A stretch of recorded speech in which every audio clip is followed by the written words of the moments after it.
What's up, guys? How's everyone doing? Hopefully well. Listen, this is going to be a very interesting video, and I can't wait to start it. Let me turn these subtitles. I'm going to leave the French subtitles on for my French people. We went to Canada to see the U.S. product boycotts, and what we found was striking. Let's see what you guys over there in Canada are boycotting in the U.S. So what's this? This is a grocery store in Canada named Vince's. Do any of you guys shop at Vince's? If you do, let me know in the comment section. Also, let me know which part of Canada you're chiming in from. Even if you, hey, hold on, there are some Americans that's been watching my videos too. Let me know what city and state you from. If you're from America, guys, come on. Me, I'm from Denver, Colorado, baby. Represent. But anyway, let's go. This section here traditionally would have been filled with U.S. corn. Customers love it because it's a great product. What started as a big display has been shrunk. In response to U.S. tariffs and President Trump's threats to annex Canada, 71% of Canadian consumers say they intend to buy fewer American products this year. That's having an impact. The U.S. economy could lose up to 0.3% of its GDP, or about $90 billion in 2025, due to the boycott of American goods and the decline in foreign tourism. Giancarlo Tremarchi is the owner of Vince's Market, a Canadian grocery store chain with 4 locations. He's seen the backlash firsthand. Talk to me a bit about how the Buy Canada movement has affected you. DeLon Thornton, what's up, boy? Customers are demanding from us as much Canadian product as possible. They're getting frustrated and upset when they see too much U.S. product. We've obviously seen the very visible and visceral reaction from markets to U.S. policies, but it's very interesting to see from the consumer side what impact it's having. And these little acts of activism from consumers who have decided to turn their back on certain U.S. products. If there was a Canadian version and an American version, we probably already delisted the American version and supported the Canadian product because that's what our customers are looking for. And several countries, including Canada and Mexico, and some in the European Union, are responding to aggressive U.S. trade policies with retaliatory tariffs of their own. The U.S. tariffs look like they're going to last for the duration of the Trump administration in one form or another. That's going to keep other countries kind of in a negative mood towards U.S. goods and services. So what impact is the boycott on U.S. goods and travel having? And is this just a political statement or a permanent shift in buying behavior? CNBC went to Canada to find out. Vince's Market got its start in Toronto in 1986 and serves about 30,000 customers weekly. March was when the real tariff threat was like all the news. We had Canada flags everywhere in the store. Tremarchi says since then, his customers have moved decisively away from U.S. products. At the height of when we are out of Canada's growing season, we could be upwards of 60%, 70% American produce. Okay? Right now, we're only running at about 30%. Canadian flags and labels mark domestic goods in aisles, while apps like MapleScan help shoppers identify origin. You take a photo of the app will scan what that product is, figure out what it is, the label, look up information online about it, essentially compile all that information together into a product page to kind of give you information about like the company's history, who it's been owned by in the past versus now, what are its Canadian ties. But some items are hard to replace. Mangoes and pears you can get from different parts of the world. When you get into things like Anjou and Bartlett pears, right now you can only get them from the United States. The most in demand and the hardest ones to replace from the U.S. is typically berries, citrus, and greens, lettuce. If there is produce from the U.S. and produce from Canada, and they're the same, of course, I'll go Canadian, of course. We've always been very pro-Canadian, even way before all this stuff happened. This just reinforced it. Canada is America's second largest food export market, worth $28.4 billion in 2024. The boycott has impacted other parts of the store too. How is that affecting kind of these perceived American products like Coca-Cola or Lay's? Yeah, Coca-Cola and Lay's are great examples of global brands. They actually bottle Coke bottles in Canada, about an hour and 30 minutes north of here. Frito-Lay uses Canadian potatoes. There would have been no identification of where Frito-Lay products were made. It would have been small and on the back. Once they realized that they were getting a bad rap, they went ahead and they added Made in Canada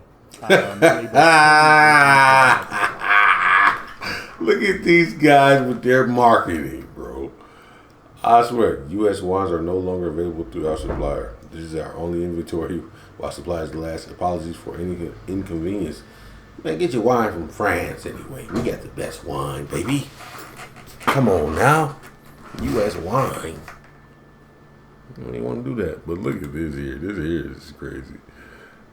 Lay's, an American company, put Made in Canada on the bag. Let's go, guys. Made in Canada labels permanently onto the bags. American staples like wine, beer, and spirits have seen the biggest change being wiped off Canadian shelves. Earlier this year, multiple Canadian provinces announced they were pulling American alcohol from their store shelves.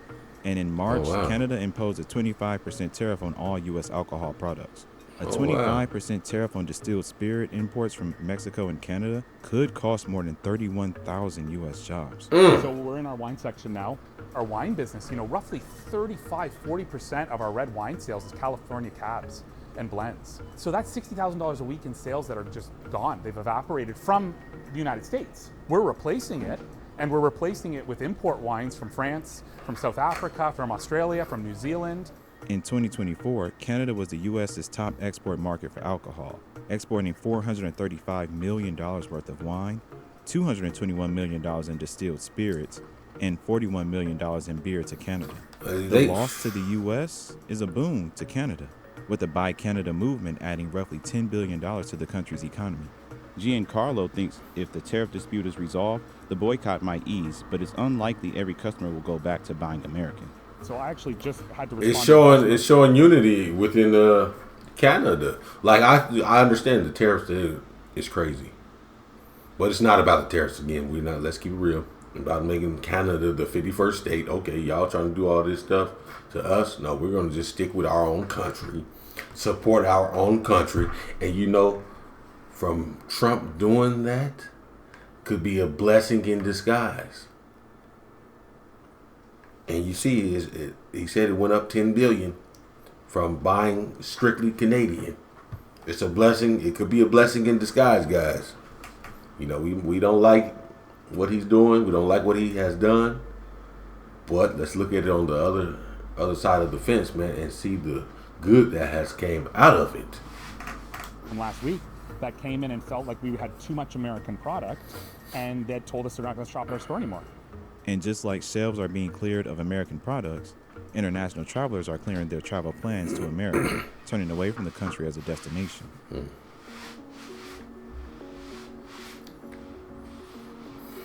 More Canadians visit the U.S. each year than from any other country.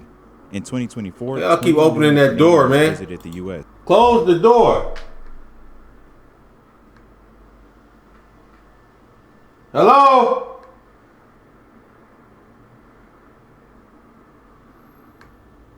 Hello? Get in. Come here.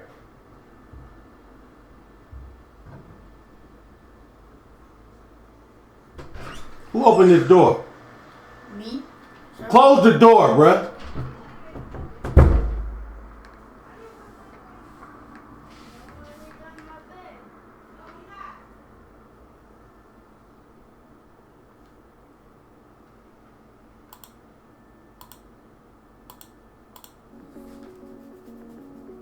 More Canadians visit the U.S. each year than from any other country.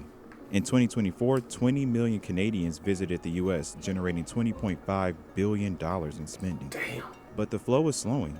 Online travel searches from Canada to the U.S. dropped 50% this spring. If you look at Canadian drive traffic, it was down nearly 30% in March. Air travel, not as bad. Combined, it was down about 15%. And you hear it anecdotally, either Canadians staying in Canada for vacation or going to somewhere else like Europe. Businesses along the northern U.S. border report plunging revenues, vanishing foot traffic, and uncertainty over survival. When you look at that border traffic, as you said, Michigan, obviously with Windsor and Detroit right there. When you look at New York State, Buffalo, they've taken the brunt of that fall in Canadian travel. And it's not just Canada. Across the Atlantic, travel to the U.S. from Europe is also dropping. Sort of early indications from Europe that might be the case too. A core saying that bookings. I've done 2 videos on these situations, guys. So if you guys want to check out these videos, let me see if I put them up. They up here, right here. Check out those videos, guys. From Europe to the US are down 25% over the summer period. The pullback is costly. The U.S. is on track to lose $12.5 billion in international visitor spending this year compared with 2024. It's part of a sharp reversal over the past decade, but tensions tied to trade and immigration are making it worse. It's about $200 billion that these international travelers spend. That's bigger than all of our agricultural exports combined. We need these travelers here, obviously, from a job standpoint, a spending standpoint. You know, when these travelers come, they do nothing more than come, spend their money, and go home and tell their friends and family to do the same thing. It's free money. So discouraging these travelers, letting this deficit grow as we seek to balance the trade deficit, we're only digging a deeper hole. What are we doing? Damn, hold on. What the hell was that? Hold on. Oh my God. I'm not going to say anything. Balance the trade deficit? Yeah, I'm not going to. If you guys see what I see, let me know in the comments section, but I'm not saying anything. We're only digging a deeper hole. What are we doing to send a message that we want you coming to the United States? And that's what's been missing.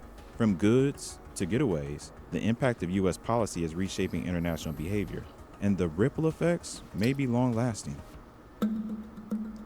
The boycotts that began in Canada have spread. European consumers frustrated with American foreign policy are rejecting U.S. companies as well. And anger over Trump's comments about annexing Greenland led 44% of European consumers to say they're shifting away from U.S. products, no matter what happens. And annexing Canada, too. Tesla, McDonald's, these being front of mind, some of these really big household US names that they've just been rejected, being front of mind. 62% of French people support calls to boycott U.S. companies. I need to check that out. I'm going to see if there's a video on the French boycotting U.S. products as well. And some of these really big household US names that they've just been rejected by some consumers in Europe. Tesla has seen the brunt of the boycotts. Its European car sales have tanked for the 5th straight month in May, with sales plunging almost 28% from brand damage. Somebody want to buy that junk? And the political views of CEO Elon Musk. I want to temper the optimism a little bit. It's tough out there. I mean, the markets, particularly in the U.S. and then developed Europe, I'll say, remain very subdued. The trends at total distilled spirits, which would be total spirit takeaway, in these markets are not anywhere near where they were 2 or 3 years ago. The fallout from America's trade wars is no longer limited to tariffs and boycotts. Global growth is now projected to slow by nearly half a percentage point as a result. In terms of global GDP growth, that is a big number, because the annual growth is maybe like 3.5 or 4%, and you're taking 1% off of that. That's a pretty big hit. What we're starting to see in the data is that American manufacturers based in the U.S. are starting to increase prices as a response to lowering volumes in other countries, like Canada, for example. But still, there's hope that the trade tensions will ease over the long term. Do you think that this will be a long-term trend? I think there will be some long-term impact where American products and American brands will be negatively impacted long-term. But I do believe there's a point where we get back to a balance of an interconnected food system, because just that serves the best needs of our customers, both sides of the borders. So yeah, man, I did 2 videos. You know what? I'm gonna put them at the end of here, right here. Check out these 2 videos. If you have time, check out these 2 videos that I did about the boycott to America. And I'll see you in the next one, guys.